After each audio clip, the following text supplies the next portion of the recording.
With every breath I take all of my days, I will glorify your name. Parents, welcome to another episode of The Journey, a podcast intended to educate, equip, and entertain you as we talk about important issues facing our families. PCA is a Christ-centered, biblically based, and family-focused community of committed believers doing life together. We hope the information you hear on this podcast informs and inspires you to be a better parent. Welcome to The Journey. Hey parents, welcome back to The Journey. We are in our third session of Raising Spiritual Champions, Nurturing Your Child's Heart, Mind, and Soul, a book by George Barna. And I've got three wonderful people who have read the book, digested some of these particular principles, and then we're having this conversation. So in case somebody's picking us up in session 3, let's make sure we go back and introduce ourselves. So Holly, introduce yourself one last time. Okay, I'm Holly Hamilton. I am a PCA parent from Plano campus. I've got pre-K 3 to second grade, and I work with Dan Panetti in parent engagement. Yes, you do. Surprise. Yes. This first year, we've survived 1 year Yes. of this new particular role of parent engagement in ministry, and it's been tons of fun. Tons of fun. So we are learning together. Love it. Yes, about our parents. So Sandy, Sandy Lydig. I have 2 kiddos here at Prestonwood Christian Academy North. not anymore. Dan. Oh my goodness. I was in denial about One that. graduated. One Which, that by the way, just okay, so graduated. from a biblical worldview, do you know what the word graduate means, where it comes from? No. Okay, it's from the word step, right? So gradual, right? Oh, yeah. Graded, right? So a graduation is a final step for a person before they take another step. Mm-hmm.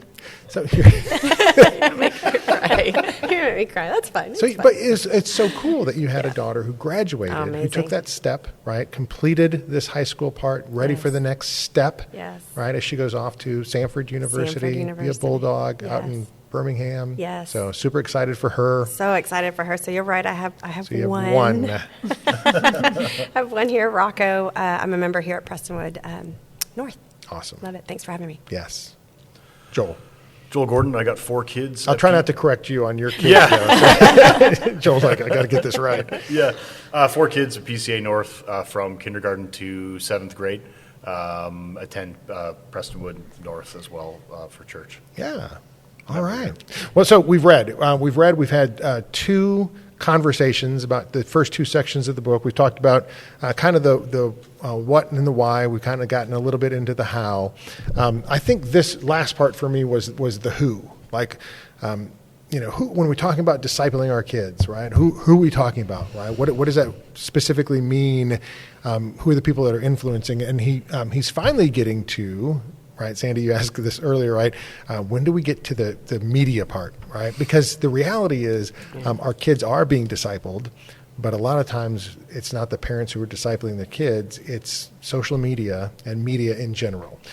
So this third section, he talks about the family and the church in partnership, and I think from a Christian school perspective, we talk about that 3-legged stool of kingdom education, right? The family, the church, and the school working together.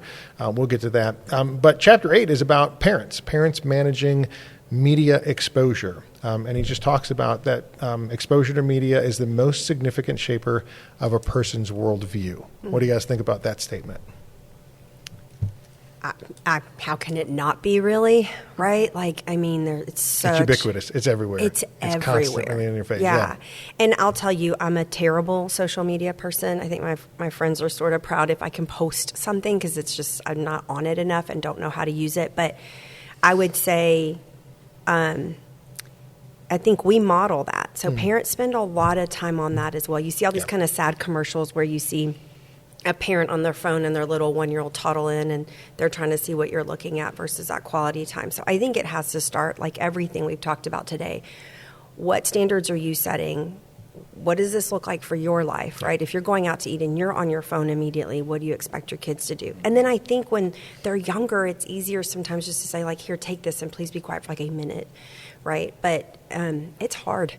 It's hard. I'm not going to lie. I really do think media is really tough. Like I shared before, finding something to watch is difficult, that we really could grow and would be valuable time is hard to find right now. Yeah. It really is. I'm just grateful they're starting to make more Christian movies so you can go as a family for entertainment and like growth, but I think it's everywhere, and I think we have to start with what are you modeling, and then we can get into the like, how do I help you manage this? Because, you know, parents can try to have controls on their phones for their kids, but I'm launching one. You cannot have it forever. Yeah. So you have to be able to make sure you're teaching them while they're home how to manage that and what effect that has on them and having those conversations. And I think we are, I mean, we are cultivating the interests of our kids, and I think True. we're in charge of what the most interesting things in their lives are. And if you give them a phone, that is going to be the most interesting thing in their life. If you give them free access to video games or television, that's going to be the most interesting thing in their life. And so I do think, separate from all of the reality of the negative moral content of those things, I think we just need to be cognizant of what we're allowing to be the most interesting thing in our kids' lives, and is the most interesting thing edifying and pointing them toward God, or is the most interesting thing just something that sets their time on fire and, you know, creates the right chemical reaction in their brain to pacify them, because they will take their interests into college with them and into the rest of their life. And so I think that's, to me, that's the number one thing that I keep in mind is, what can I do to make the most interesting thing in my kids' lives things that are going to be edifying for them and are going to really launch them into having successful interests for the remainder of their life. Yeah, and I think we have to be very, very careful of social media. My daughter, I remember when she got social media, like before she went to college, kind of like as a resume.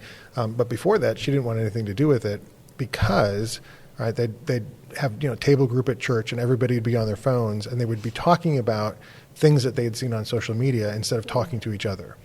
And that was the frustrating thing, right? If you're allowing your student to have this, right, and it becomes the most important thing in their life, the most interesting thing in their life, because it's fascinating, it's interesting, and you're exposed to so many different things, it's like, yeah, but you're not living your life then. And I think we have to be very careful of that.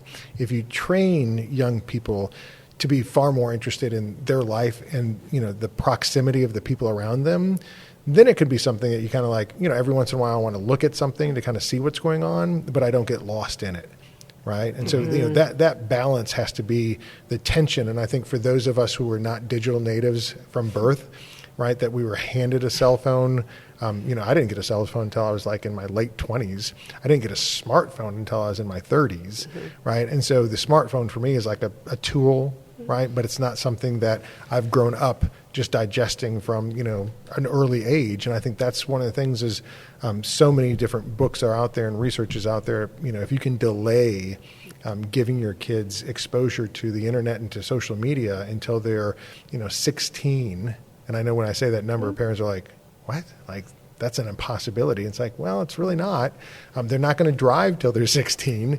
And so these major decisions, if you can delay them, right, until kind of their identity is set, right, their worldview is set at 13. So what's really speaking into their lives and defining what's good and right and true. Well, you know, if social media is a part of that equation, right, it's bringing in a lot of different things that are going to be pushing back on your biblical principles. So I think those are things as Christian parents we really need to wrestle with. He talks about, you know, monitoring their media use, important, right, seeing what they're doing, what they're looking at, minimizing their media use, okay? But then he goes into moralizing the media content, and I think this is an important thing, is asking, why are you seeing what you're seeing? What is it? You know, is it valuable? Is it true? Is it right? Is it good for boys and exposure to pornography? I mean, how do you help boys understand that God has created us to be protectors of women, right? And viewing pornography is literally viewing, right, the images of where somebody has taken advantage of a woman, right? And so we don't want to participate in that because we are created to be protectors. And this is literally like a cancer that eats up inside of you. This is like an acid that gets poured on your masculinity, right? And so he moralizes the media content. And then, as you said, he models, right, media standards. Is your kids are going to pick up on what are you doing as a parent, right? So what else about this media exposure part did you guys find valuable? One thing I noticed is just he was talking, and I can't remember if it was exactly in this section, but he was talking about video games. Yep, it was in this section. Okay, he was talking about video games and how, you know, the statistics are showing that violence in video games is not leading to violence in real life. Yep. And that's one area where I would maybe challenge that just a little bit, in the sense that you wouldn't hold that same standard to something sexually explicit. Like, you wouldn't let your kid do that in a video game, because you know it's harming their soul, even if you don't think they're going to go out and partake in that activity. Yeah. And so I do think sometimes when we measure the results of media, because we're complex creatures, we can look in the wrong place to see what the effects of things are.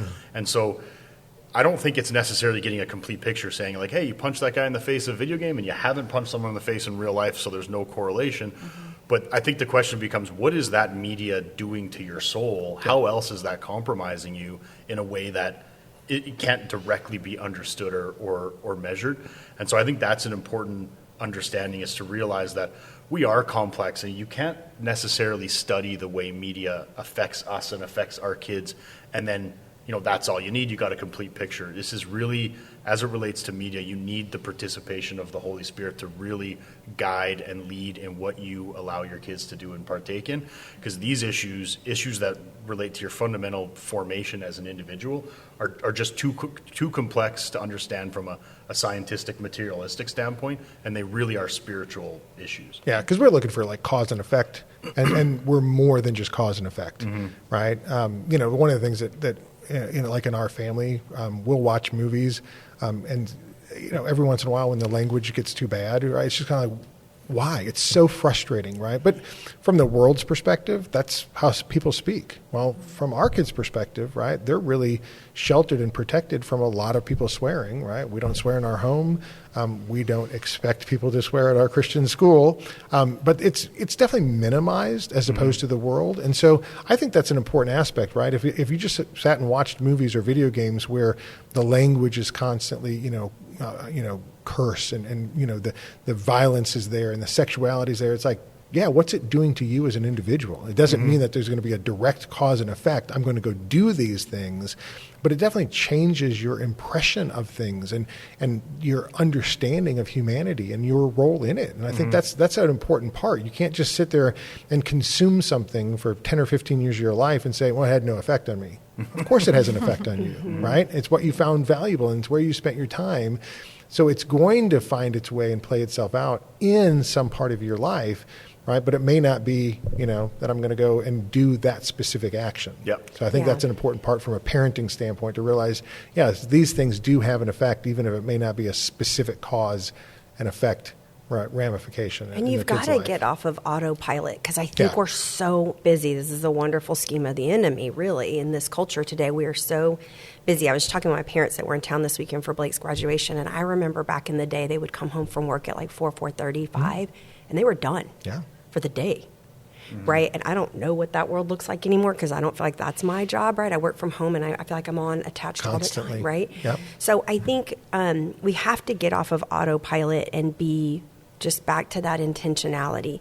The bottom line is, to your point, complexity of beings, yes, we're God's creation, but we should just know at a fundamental fact that there's so much garbage in the world. There just is. There's so much that's not good. I know on social media there's Christians and there's some things that are trying to infiltrate, but for the most part, most of these things are not good for us, and you have to check in with yourself and your kids. Yeah. You can't just hope that 5 years from now they're like good. You have to check in. Yeah. Now, he does a little bit where he goes through some popular TV content for children. I didn't find it super useful because, 6 months from now, all those things are going to be gone and it's going to be something new and different. But I will say that if you pay attention to what our kids are watching, a lot of the content is adding characters now, gender and sexuality, right? Movies.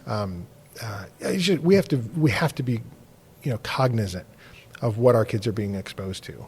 And we have to make decisions, and sometimes decisions to keep them away from popular content. Just because everybody else is doing something doesn't mean that our kids get to participate.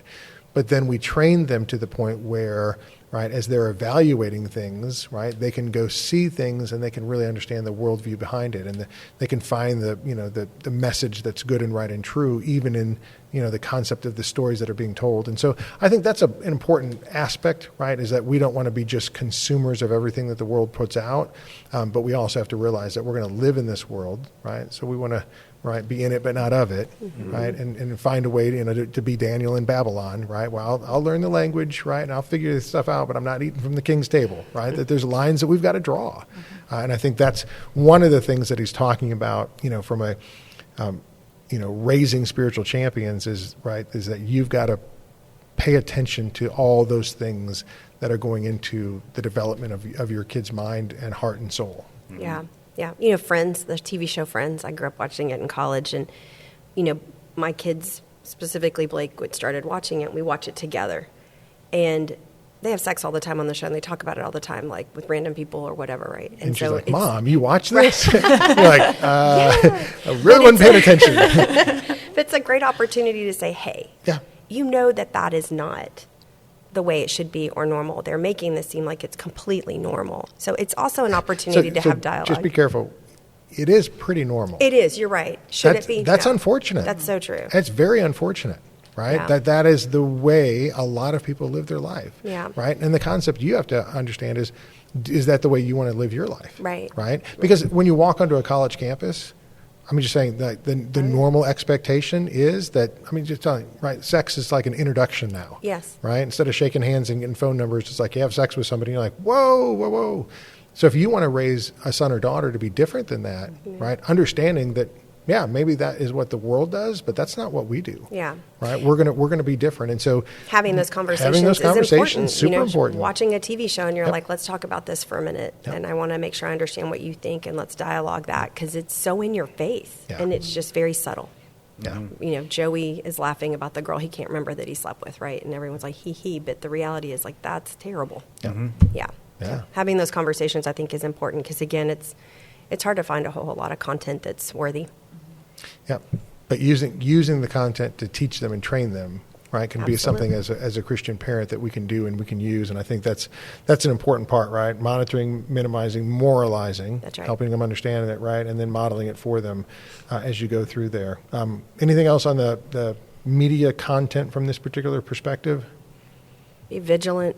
Yeah. Just be intentional. Just know that the enemy is crouching at your door and your kid's door through the form of media.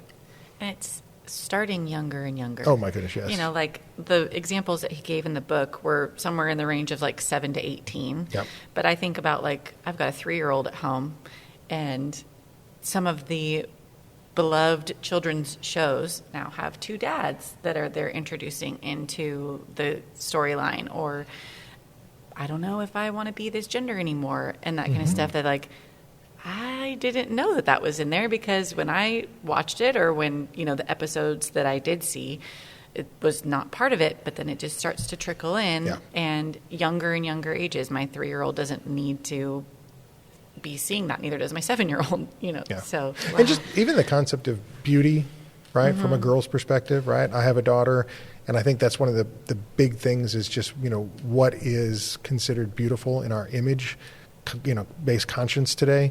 And so I remember it's the Secret Life of Walter Mitty. Throw this one out as a great parenting movie. Anyway, in the movie, right, there's a particular scene where he goes and finds the guy who's taking pictures, and he's taking pictures of like a snow leopard, right? And he finally sees it, and he doesn't actually take the picture. And so Walter Mitty, Ben Stiller in the movie, is like, why didn't you take the picture? And he says, beautiful things don't demand attention, or something like that. And so I just told my daughter that concept, right, is from the world's perspective, right, it forces you to kind of see beauty from its particular vantage point, but God's beauty, right, is deeper than just the external. And so if you really see yourself as an image bearer of God, like, you're beautiful because you reflect his beauty, right? Not because the world sees it and understands it, or not because there's a particular way that everything fits together and, looks. It's like you reflect the beauty of something greater than yourself. And so do you have to call attention to that? And the answer is no, right? The world will see true beauty right? When it understands the essence of what you're really, put together as, right? And I think that's the thing.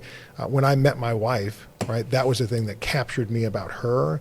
Wasn't just her physical appearance, right, but was the internal beauty, right, of a godly woman, right, that looked at me as just kind of that, like she was the whole package for me, right? It was like, oh my goodness, right? And she's beautiful on the outside, but she's beautiful on the inside, right? And it was just that, that concept for young people when you're talking about, media exposure for our girls especially, it's that they're going to promote, right, an external, picture of beauty, and our girls really have to be able to fight against that. Those conversations with them to understand there's more to you than just the external part of who you are.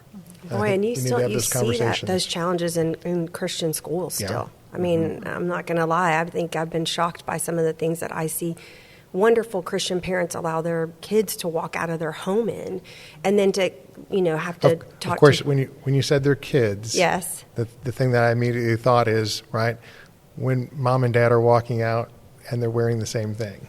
Right? I'm gonna say it. But there are times, yes, right, when we'll look at something and Friday night football game when kids can wear whatever they want, and you kind of look at a kid walking and you're like, oh my goodness, right, and you see the parents behind him and you're like, oh yes.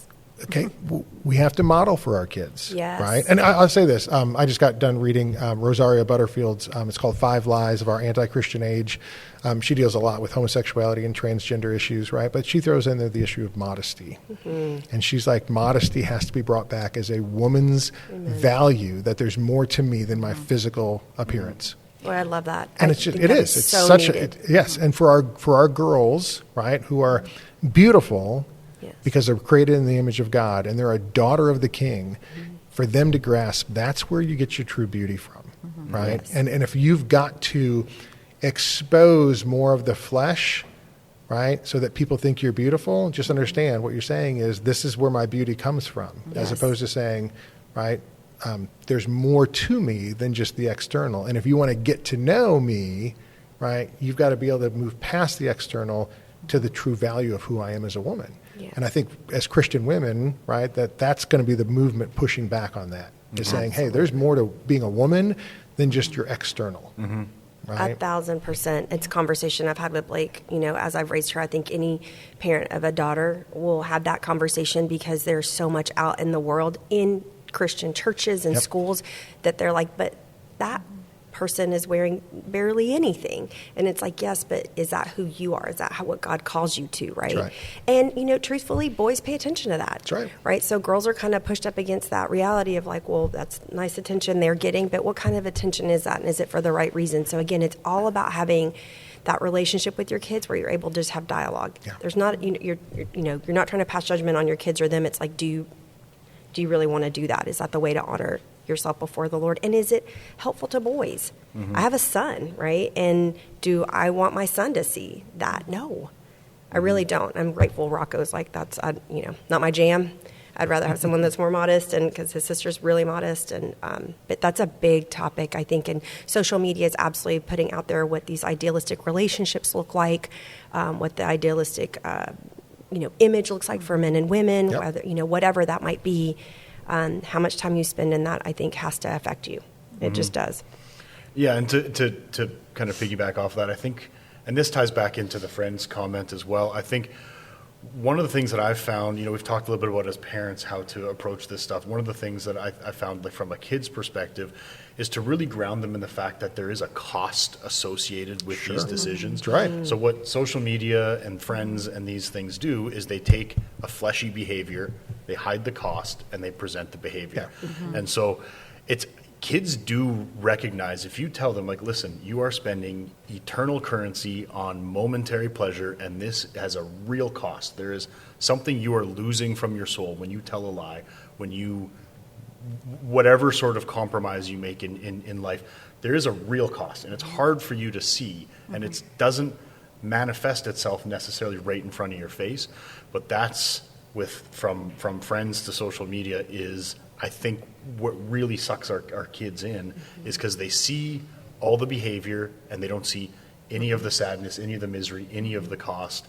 And so I've had those conversations with my kids just saying, like, listen, you need to understand, like, if you lie, I can't explain it to you, but it will cost you something. Like you're losing part of yourself when you tell a lie. You're transacting on something, and that seems to resonate with kids. And the greater thing, I mean, because, Sandy, you mentioned this earlier, right? Choose life or death. That's Both right. are put before you.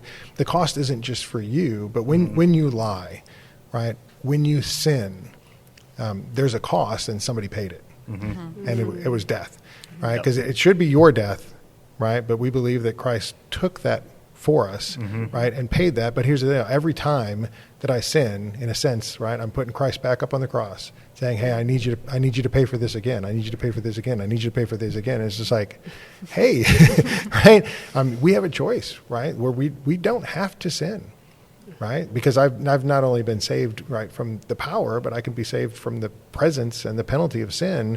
Right, I have a choice now. Right, that I'm not stuck in my flesh where I just have to act in feeding my flesh. It's like, no, I can walk by the Spirit. I can choose not to do those things. And you're right, there is a cost to my character, and there's a cost to the consequences, but there's also a cost to my Savior, right? And you take that thing and you put in the eternal aspect and realize, yeah, I've separated, right, the Son of God from His Father because of the choices that I've made. It's a pretty big deal.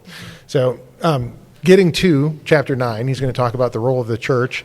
He does kind of ask where is the church in helping to train young people, and that churches should probably be doing a lot more to train parents. And I would say absolutely. I'm glad to be part of a church that does a lot of parent training. I'm glad to be part of a Christian school that does a lot of parent training. So I think that's really, really valuable. And so he just kind of asks, he says good churches partner with parents. And I think that's, as you guys have said, so far, is like that's an important part of why we're at the church that we're at, is because, the church is expecting us as parents to play our particular role. They're not expecting us to just drop kids off, so we can go have coffee and, sit and chat, right? Like we are participants, right? I mean, Pastor Graham always says, right, every member is a minister, right? You have a role and a responsibility as a Christian to not just disciple your kids, but to be part of the larger community. And I think that's an important aspect of what he's talking about.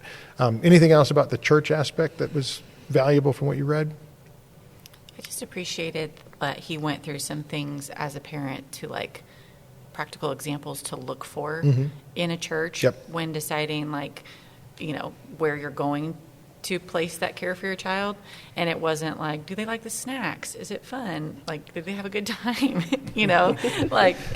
All that stuff, it doesn't really matter. And he actually even made the point, like, it doesn't even matter if your kids tell you they have fun. Yeah. And that's such a valuable thing as a parent to keep in the forefront of your mind of like, because the church, especially if you as an adult are active in the church regularly, your kids are going to be influenced greatly by what they experience on Sunday morning or Wednesday night or whatever they go to. And it's not just about whether they're having fun or they enjoy the cookie. Like it really is like, are they partnering with you as a parent, and are they teaching the values biblically to a point where your kid is learning to go back to the Bible for things that they might have questions on or not understand. And that is something I appreciate about our church as well, is like the parent text that we receive on Sunday after you pick your kids up from, at least they do that in lower school. They do it all the way up. Do they? Okay, that's amazing, because then it gives you an opportunity to have further conversations with your kid about, oh, you learned this today. Wasn't at all what I learned, but now I know, so that we can have that conversation with you. And just having a more critical mindset of where you're putting your children for influence. Yeah, I would say that, you know how you teach your kids, like, pick your friends, you'll see your future, right? So God's called us to community. I think that we live in a very autonomous world, right? We're kind of separated. We live siloed at times. We live far from relatives, what have you. And it might sound cliche, but it really is. People say all the time, like, you should get plugged into community and churches. There really is a true reason and nourishment that comes from that. That's why the Lord called us to that. And I think people take it as it's optional, right? I don't have time for that. I don't want to invest. I don't really want accountability. I don't want someone in my life.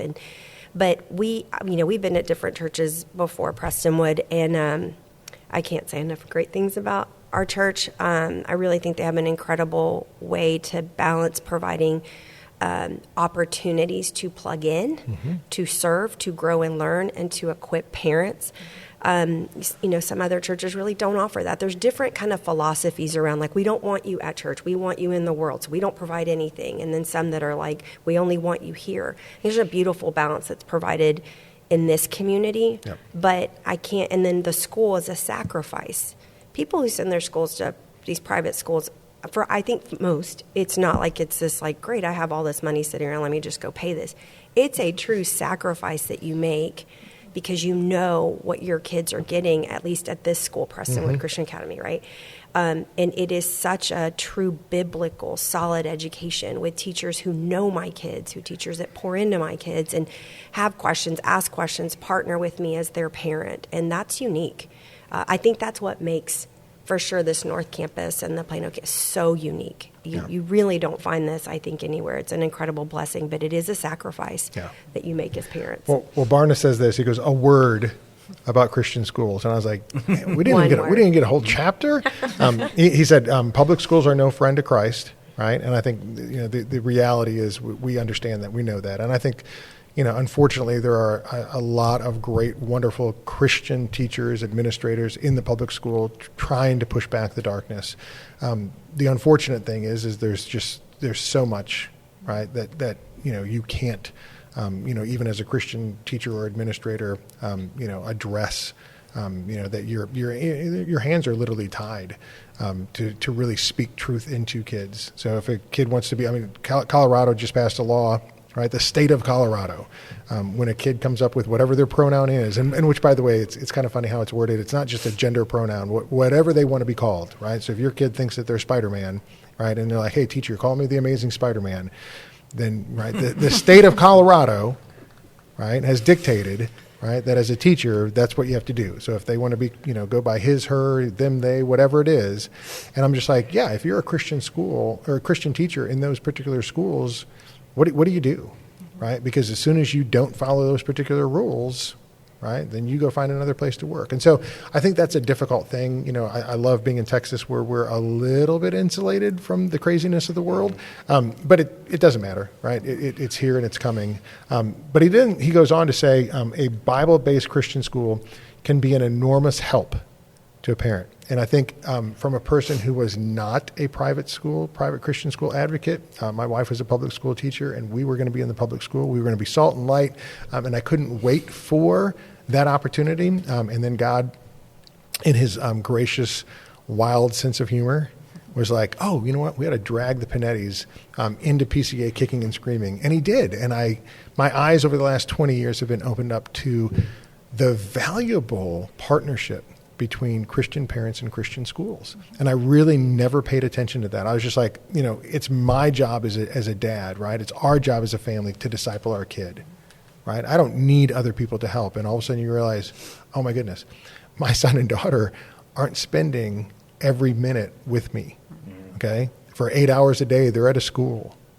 So you just realize, as valuable as the church is, the school where they're spending from, pre-K 3 through 12th grade, hours and hours and hours a day for those years of their life. It's like, this can be a real, tremendously valuable partnership of Christian parents in a Christian school. And so, I've become a huge private Christian school advocate. And Sandy, as you've said, right, it depends on the private Christian school. Absolutely. I've only known PCA, and so I don't know what other Christian schools are doing in other areas.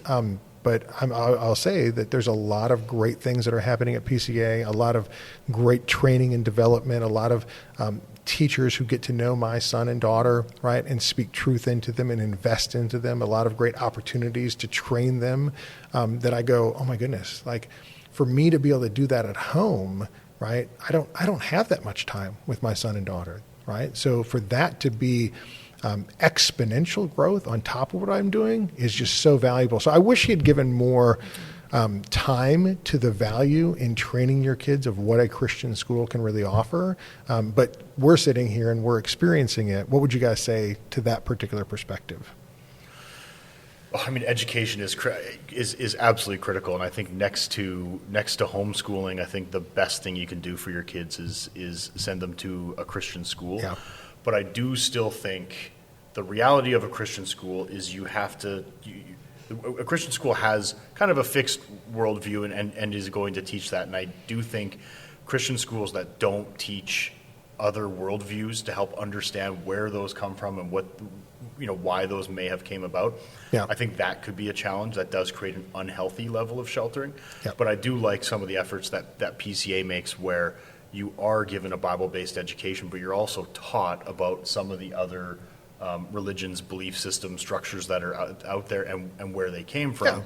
Because then you're kind of taught to approach it in a healthy way. And so, but yeah, I would echo all of those comments. I think that fundamentally, parenting is obviously going to be primarily important. But second to that, you're sending your kids for 6-7 hours a day to people that are going to tell them stuff. Yep. It's important what they tell them. Yes, and I mean, I go So back true. and think about Blake's apologetics class here, and goodness, the teachers, Yonan's amazing, and so they literally have these mock series where someone will come in with a different religious background, and you have to have conversations, and it really tests you to figure out, like, what questions do you ask? How do you explain your faith? And those are, I mean, it's a phenomenal biblical education, I will tell you, and they tie everything back. But it's also been a great place where, I'm divorced, definitely was not what I wanted for my family at all. But my kids see healthy marriages and healthy families in this environment at church and at school. Yeah. And so it's a great conversation for us to have, kind of let's talk about what happened in our home and what do you want for your life and what do you see? And then I think of incredible dads like Michael Thornberry who pour into my son and the coaches and just so many Did great... we just give props to Thornberry? I did. Okay. Michael's We might. amazing. Michael and Laura are great. Yeah. Mike's a good friend, so I might have to cut that part out. Yeah. Because he's going to get a big head.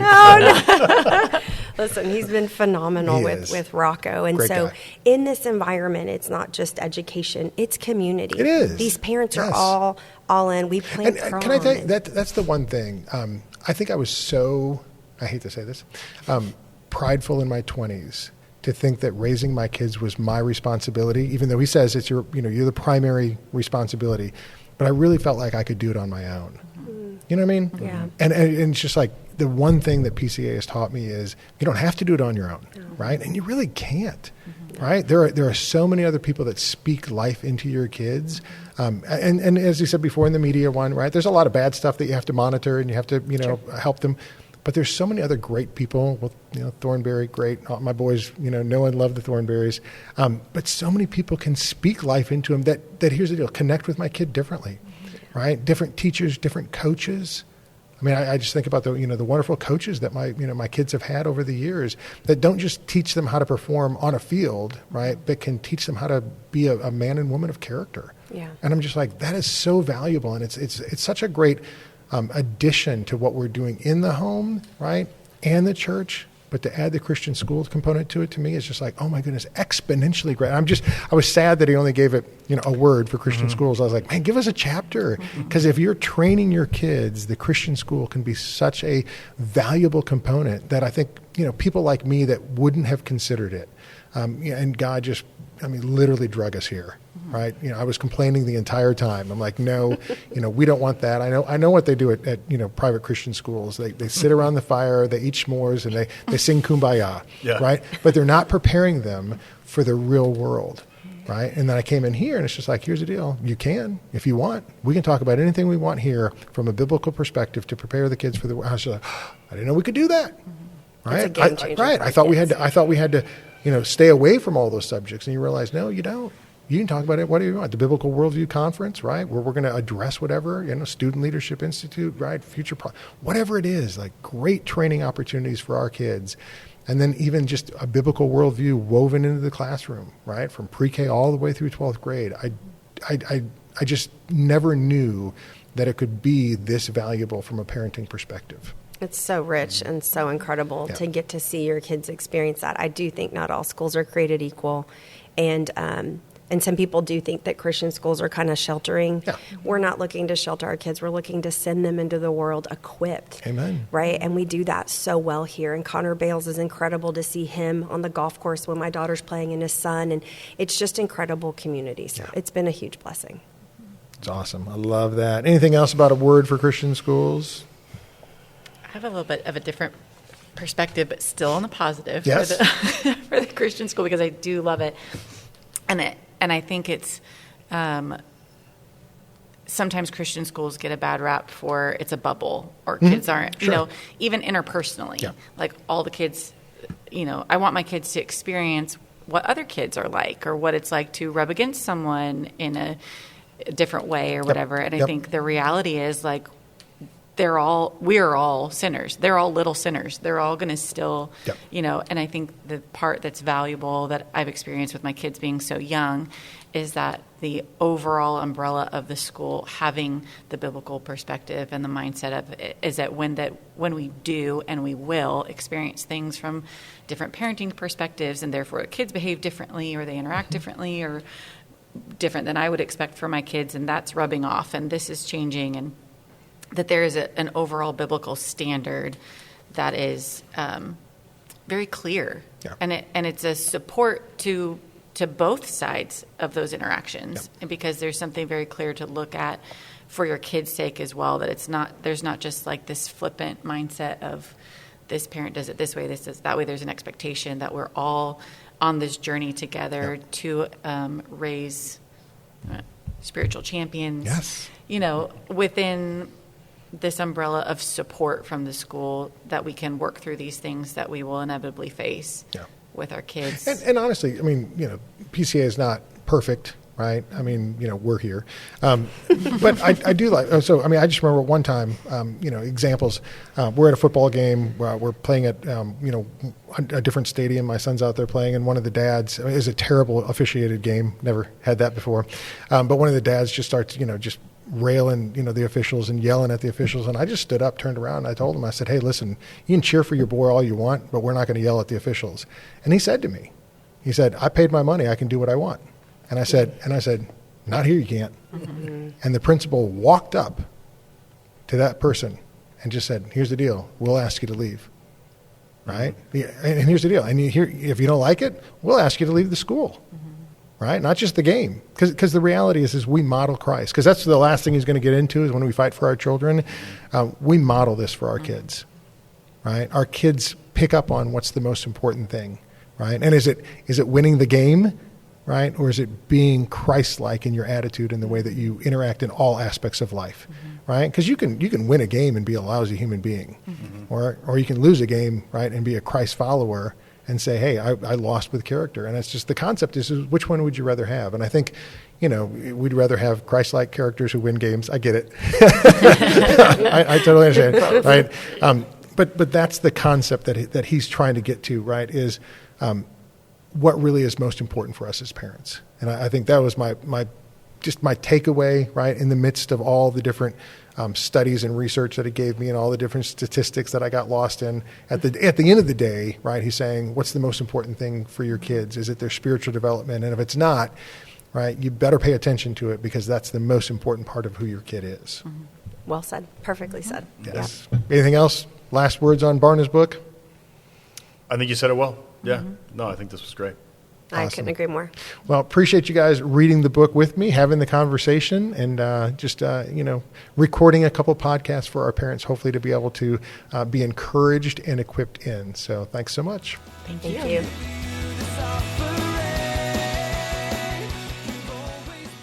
Thank you for investing the time to listen to this episode of The Journey. Please take a minute to share with friends and family who will also benefit from this valuable resource. And don't forget to rate and review this podcast on your favorite podcast app. It is truly our blessing and honor to walk with you on The Journey.